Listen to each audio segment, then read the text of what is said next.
All right, guys. So, real quick video today. I wanted to get anybody's ideas or how you think the scientific establishment explains this. There really isn't an answer.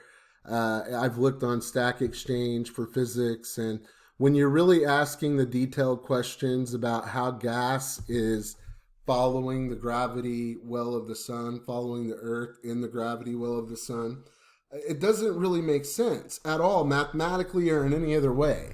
For one, when you look at the quantum scale, gravity doesn't really have an effect on anything. It's not used in quantum mechanics. You have the strong force, you have the weak force, you have the electromagnetic force, and you have alpha particles, and you have all these different particles, neutrinos, things like this. But gravity is not something that we can really calculate on the atomic scale. And you can see that visibly with the electron. And that's not the purpose of the video, but when we're thinking about gas molecules being affected by gravity, I mean, they have to be if the heliocentric model is true, right? But there's no math for it. There's no way that you can work it out because of the velocity of these things, the velocity of gas molecules, and the way all of this works. So when we consider gas that is surrounding Earth, you can see it as this blue fog here, which goes out all the way to the moon. Now they say the atmosphere of Earth goes way, way further than we ever thought it did. But all of these gas molecules are following the Earth, right? And that makes sense when you consider the explanation of relativity, because when the Earth formed, the gas was relative to the motion of the Earth. But the Earth is relative to the motion of the sun. And here's where things get a little bit dicey the way that I'm viewing this. Okay, so if we look at the orbit of Earth around the sun in the heliocentric model, the Earth is not doing a perfect circle. Okay, it is at one point at aphelion, it is 152 million kilometers away, or 94 something million miles away. And then at perihelion, it's about 91 million miles away. Okay, so there's a pretty big distinction between where the Earth is on one side of the sun versus where it is on the other side of the sun. And where it is in relation to the sun determines the deceleration and acceleration of the Earth as it goes through the year. Okay, so Earth is not traveling at one speed as it moves around the sun. It is accelerating and decelerating between 65,000 miles per hour and 67, a little bit more than 67,000 miles per hour. Okay, consider this. Okay, think about this, because the gas molecules are not affected by the sun. The sun has absolutely zero effect or a completely negligible effect on gas molecules that are above the surface of the Earth. And if the Earth were traveling in a straight line forever and ever and ever and ever, relativity would make sense, right? But because Earth is not only gaining speed and decelerating in speed throughout the year, depending on where it is in relation to the sun, not only would you feel that acceleration change, not only would it be noticeable as the Earth is decelerating and accelerating, especially with instrumentation, but the gas molecules that are surrounding the Earth would have to be predictive because they're following the Earth, right? They're in the gravity well of the Earth, and the Earth, if it's traveling in a straight line, an example is if I were to throw a ball up in the back of a moving pickup truck, I could play catch with myself, providing I didn't have any extra things like wind or whatever acting on the ball, providing that the ball had enough mass where I could throw it up in the back of the truck and it would land, as I, move forward. The ball is traveling at the same velocity. It's traveling at the same speed as the truck. when I let the ball go, right? And that would work. I can throw the ball up and boom, unless the truck accelerates or decelerates, I'm going to be able to catch the ball. That works when I'm traveling in a straight line. Okay, and anything in science, guys, really needs to be backed up with experimentation and the ability to verify the hypothesis. I mean, if you have an idea about something, you need to verify it. You need to nullify it. You need to have a step-by-step process, which when we're considering, an object in motion stays in motion unless it is acted upon by another force, and we combine that with relativity, it doesn't make sense because the Earth isn't traveling in a straight line around the sun. The Earth is moving around the sun in an ellipse, right? And that ellipse is variable, okay? Because it is an ellipse, the Earth is never in the same position. An example is next year on January 3rd, while the Earth might be in a similar position around the sun, it is not going to be in the exact same position around the sun. So every year, the orbit is changing, right? So now I want us to imagine taking a ball and throwing it up in the bed of a pickup and turning the wheel of the pickup, okay? You're standing there, you throw the ball up, you're traveling at 20 miles an hour. Don't try this. But if you can do a safe experiment, like something on a track, or there are a lot of ways that you can do the experiment. If you make that track curve and you throw that ball up, that ball is, because it's not connected to that trajectory of the truck, it's going to continue traveling in a straight line away from where the truck is going, right? And the ball isn't going to stay in motion. Okay, it's not going to travel forever. A lot of times when people do the experiment, they're thinking, oh, how cool is that? The ball would just keep going and going and going. No, the ball is going to fall to the ground and it's going to come to a rolling stop because the ball is being acted upon by the atmosphere. So the ball in the back of a truck is a bad example to begin with. But when you turn the wheel of the truck, unless the ball is predictive, right? Unless the ball has the ability to predict in advance where the truck is going, the ball is going to be left behind because these gas molecules already have a vector, right? They're already moving and they're moving very, very fast. Okay, they already have the velocity. And if you change the trajectory, if you change the direction of Earth, which is what is happening daily if the Earth were moving around the sun, the gas molecules would be stripped away from the atmosphere, not because the Earth is moving so fast, but because the Earth is changing direction constantly. It is also speeding up and slowing down constantly.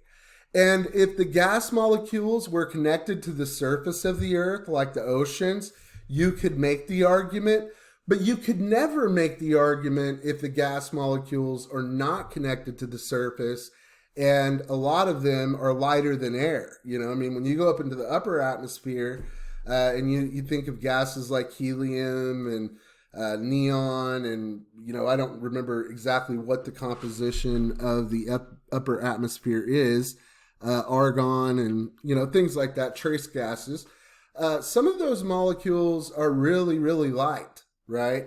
And the further away you are from the center of the Earth, the less gravity can have an effect on you. And especially because of the mass of these molecules, especially considering gas molecules. So you can apply relativity in a vacuum to an Earth that is moving in a straight line, but to an Earth that is traveling in an ellipse around the sun, it would never work. And there are a lot of things that don't work. The scientific establishment is full of deception, and it is tied to the political establishment. It's tied to the religious establishment. It is to control human beings, right? It is almost as if we're living in some kind of a Hunger Games type scenario where you have people that are, sitting there and watching everything that everybody's doing, and it seems like some kind of a big experiment or something. What it is, though, is that people are greedy and people want all the power for themselves. And when you give the people in power a control mechanism or the ability to control people, that's what they're going to do. Another big scam being perpetrated by the scientific establishment, where they're going to be able to basically tax you on the air you breathe, is with global warming or climate change. Climate change is a big deal. They have a big storm, right? Look at the storms that happened in the early 1900s, like the big Galveston hurricane. If that happened today, climate change people would be all over it. See, it's climate change. It's climate change. No, the weather is variable, and it changes over hundreds and even thousands of years. We can see that in the book of Enoch. You know, in the biblical model, there are literally windows in heaven. There are 4 of them that blow out the winds, that cause the weather, and the weather is variable. Okay, it depends on where you are in that cycle, what is exactly going to happen as far as weather on the earth. It has nothing to do with carbon dioxide building up in the atmosphere. So when it gets cold and we have a winter storm, they blame it on climate change. When it gets hot, they blame it on climate change. Everything is blamed on climate change. And if you're a climate change denier or a skeptic or someone who questions it, you're basically an outcast to society moving into the future. That is the direction that we're going in.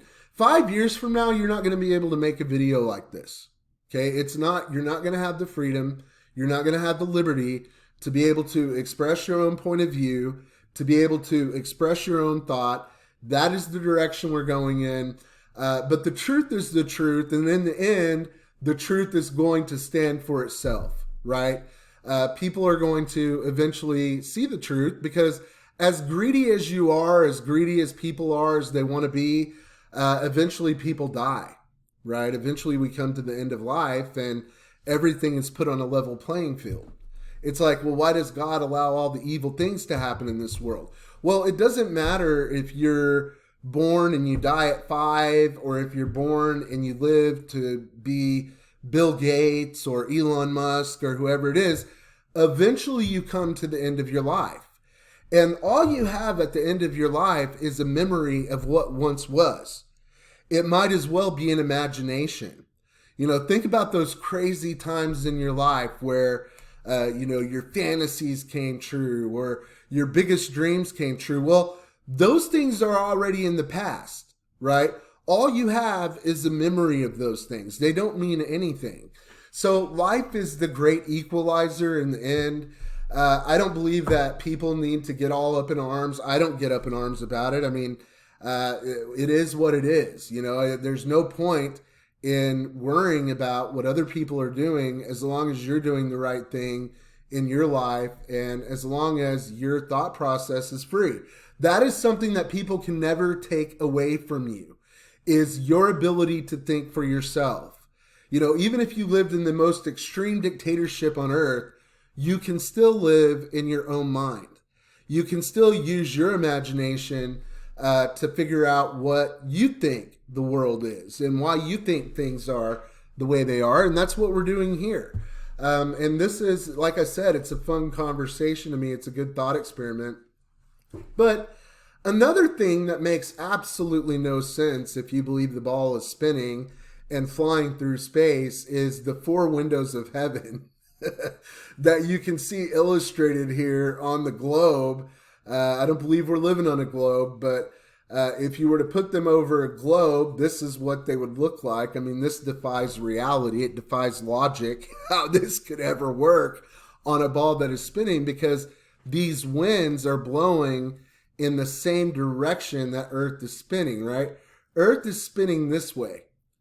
Okay, so if we put Earth in motion, Earth is spinning like this, right? The winds are blowing in the same direction, which means for billions and billions of years, remember, the gas molecules and the pressure that is created from all of these fluctuations are not connected to the surface. And as the surface is moving, as it's moving around the sun, and as the earth is spinning billions and billions and billions of years, according to the scientific establishment, this is defying physics. right?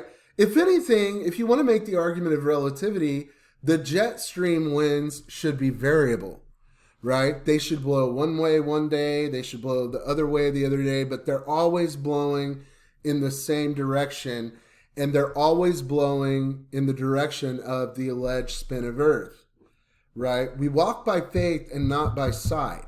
And when we walk by faith, God gives us the ability to look at things and examine things for ourselves.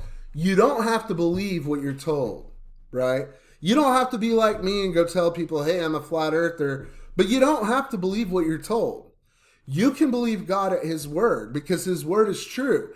It is more true than the ridiculous notions, the ridiculous theories of the scientific establishment. We're going to keep going into this, but when you consider gas and you consider fluid dynamics, I heard fluid dynamics mentioned, you cannot operate with gas unless you contain the gas. Okay, I've seen all kinds of examples. Well, look, we put liquid inside of a big plastic sphere and we're spinning the plastic sphere, and this shows how the storm systems and everything work on the earth. But the plastic sphere is a container with water in it, right? That's what we have at the Science Museum here in Oklahoma City to show us how gas acts, right? And that's proof. That's proof right there. That's how gas would act. Well, take that container away, and where's the water going to go? Inside of that plastic sphere. It's going to fall to the floor, right? Where would gas go? Gas is going to go at at a much faster velocity in every direction away from you, right? It is not going to just continue holding itself to a ball. And that's what I'm saying. We cannot experiment with it. And the excuse is, well, you couldn't ever create anything as massive as the earth. Well, you have the earth itself, right? And because you have the earth itself, you're making a bunch of assumptions that are based off of a model that the axis of evil in cosmology, the crisis in cosmology, the three-body problem, all of these things over and over again are proving wrong. But instead of going back to the drawing board, they're doubling down. They're saying, no, we're going to double down on it. We're going to triple dark matter, dark energy. Well, oh, what a tangled web we weave, like I said in the last video. I'll see you guys in the next video.